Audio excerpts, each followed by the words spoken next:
Hey guys, it is Wingy here and welcome to a brand new video. Now today I'm going to be looking at the Christmas special Twice Upon a Time. Instead of doing my usual title sequence and whatnot, I just want to get into this review and talk about this episode. This is a very significant episode because not only do we lose Peter Capaldi as the Doctor, we've lost Stephen Moffat as showrunner, we've lost Murray Gold as the composer, I believe Mark Gatiss isn't going to be associated with Doctor Who anymore, and now the new era is ushered in with Jodie Whittaker as the new Doctor. We also have Chris Chibnall coming in as showrunner. So, what did I think of this episode?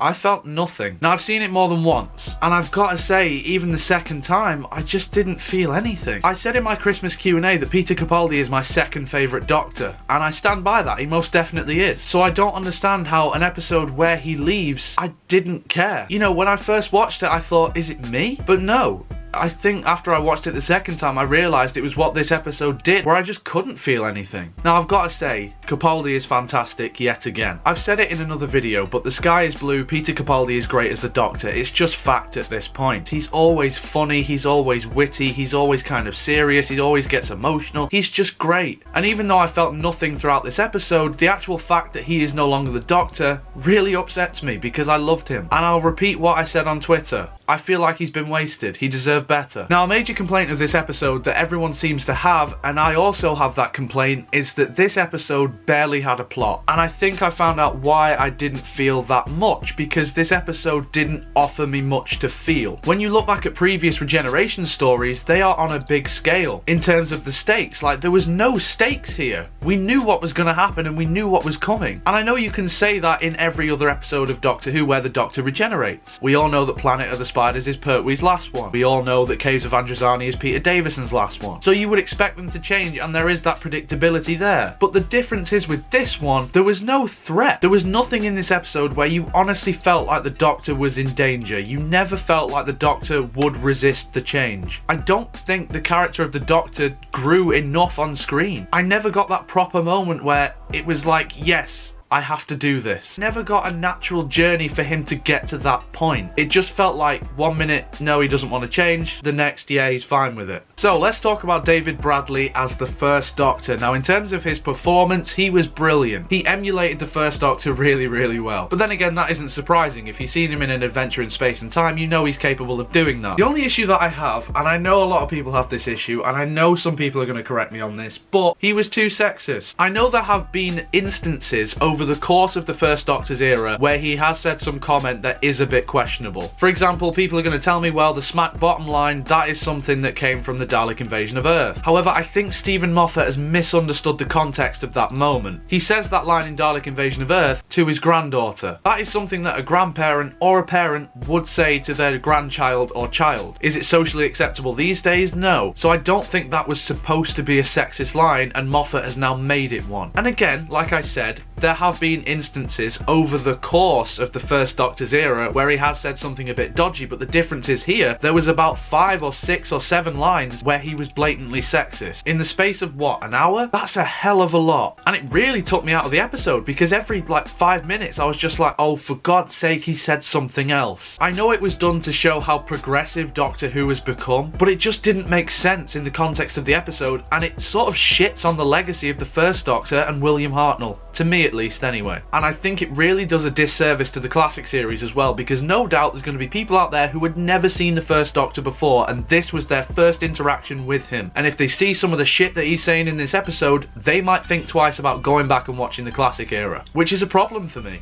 The other main star of this episode was, of course, Mark Gatiss as the Captain. Now, he was fine, he did a good job, but I have to say, the reveal that he was called Lethbridge Stewart, that wasn't really a revelation to me. I mean, that was speculated from the very beginning when he was announced and people saw him in costume. I think the implication is that he's the Brigadier's grandfather, not his father though. I've seen quite a few people say that he's the Brigadier's father. I don't think that really works in terms of the timeline. This was in 1914 and he has a young child, he says. So I know that unit dates are a bit iffy anyway, but I don't see how the Brigadier would be 60 around the time of the Pertwee era. That doesn't quite add up to me, so I'm going to go with the fact that Mark Gatiss would be his grandfather. It was a nice tie-in though, I have to admit, and a much more respectful callback to the Brigadier as opposed to that stupid cyber brig in Death in Heaven. And the inevitable happened, didn't it?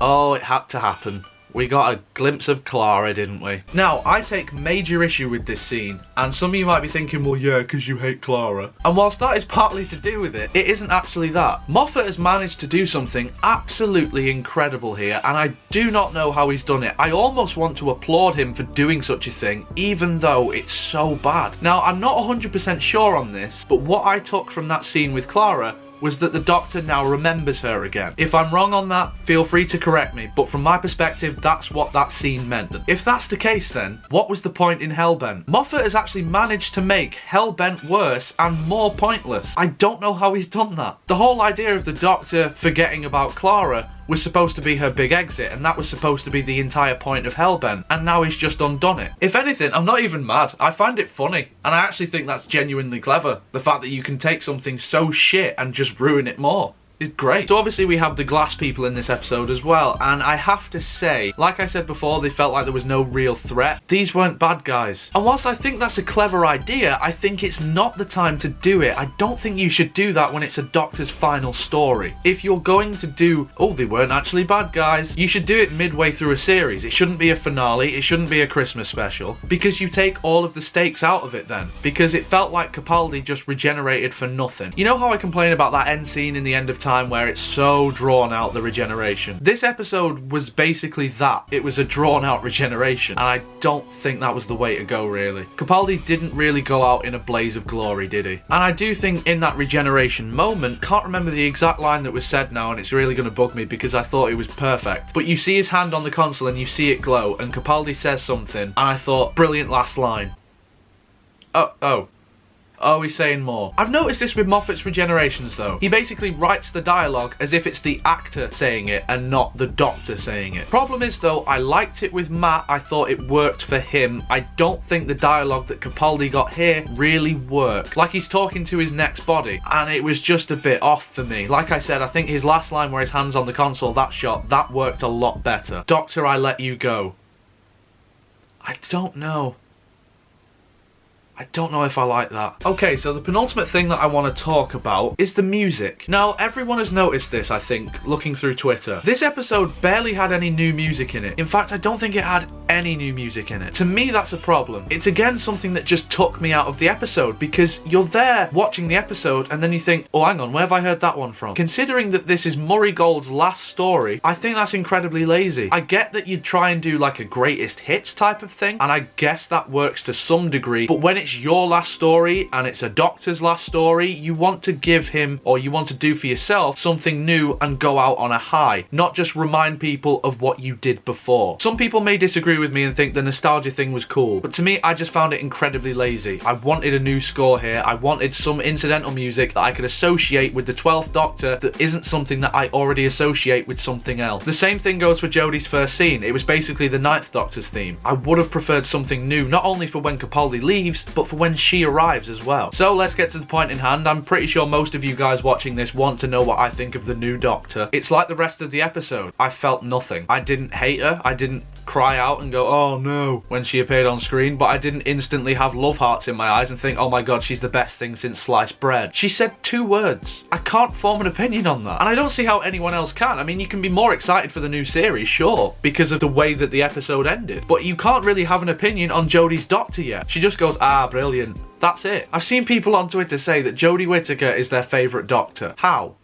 I honestly don't know how. It makes no sense to me whatsoever. And the same goes to those people who said that, oh, she's going to be rubbish then. That scene was terrible. What was terrible about it? She said 2 words. Internet. Calm down. I will say this though. Her first scene was shot incredibly well. Where you see the sort of smoke-filled TARDIS and you see the back of her and it shoots to her eye. Yeah, it was really well shot. Has this scene made me more excited for Series 11? I'm curious to see what happens when she falls. The Doctor falls. Again, that's what I'm curious about, but nothing about this scene made me think, oh, she's gonna be great, or, oh, she's gonna be shit. But yeah, guys, this episode, it disappointed me, and I went in with no expectations whatsoever. I honestly think I'm more upset at the fact that I felt nothing because my second favourite Doctor left, more than I am the fact that he left. Like I say, I mean, there's parts of this episode that are great. Bradley's great, Capaldi's great, it was directed well. That's all I can really say about it. There wasn't much here for me to sort of sink my teeth into and digest, really. Say if Parting of the Ways was like a full-on Christmas turkey, this was a chicken wing. I'm so sad to see Capaldi go, though. I really am. I wasn't in the episode, but I mean in the context, I'm sad to see him go, and I honestly wish him the best, because he's been shafted as the Doctor, basically. He's been given such crap, and he went out on a whimper, and I feel sorry for him, because he's a lifelong Doctor Who fan. This was his dream role.